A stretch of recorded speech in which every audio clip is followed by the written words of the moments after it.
evaluate swine here at the OSU Big Three Field Days, first off, we're looking at market hogs and also breeding gilts to evaluate for. And first off, in the market hog deal, the kids that are evaluating the hogs and looking at hogs, we're looking for animals that have got product to them, as far as muscling down their top and muscling and thickness out of their hips. And then we're looking for growth characteristics. We want hogs that'll grow fast for us so we can get them to market and get our product and to harvest those hogs in a faster attempt there. And then we're also looking for soundness and structure ability, as far as getting hogs that are flexible and easygoing and be able to walk and get around, so they're able to get to feed, so they'll grow faster, so they'll have more product to them in the end point.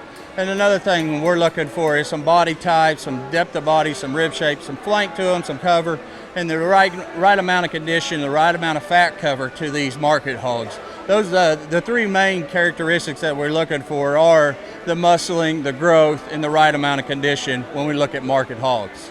When we go to breeding gilts, the breeding gilts structure is the best, the number one key that we're looking for in breeding gilts. Breeding gilts, the reason why we're wanting good structured gilts is those gilts are gilts that we got to have longer than what market hogs are, because market hogs, we get rid of them and harvest them from 240 pounds to 280 pounds. In breeding gilts, those gilts are going to go on at a heavier weight, so bigger, and those could be 3 years old, 4 years old time we get rid of them, and they got to be able to live and have more longevity as far as a sow and having pigs and more litters for us. So that's why structural correctness is more of an important deal in breeding gilts, and having more flexible and more cushion in their pasterns. And as far as muscling in a breeding gilt, we just want a good pattern kind of a muscle, not as much thickness as what we do in market hogs, and just a good, nice kind of a muscling in a breeding gilt. Breeding gilts do genetically pass on to the market hogs, so we still have to have muscle in them, but it's not quite as much as what we do. The body content, we really look at that body content in breeding gilts, as far as how much rib shape they have, how much flank they have. They got to have that capacity to hold them babies in them for later on when we go ahead and breed those gilts.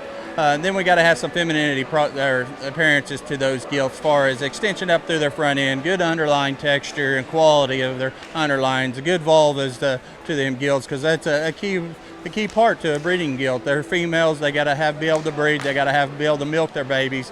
And so as far as the breeding gilt, overall soundness, good femininity, really a big volume, big capacity kind of gilt, and still has the muscle product that she needs to have. And market hogs and breeding gilts still got to balance up and put everything together in a good kind of a package.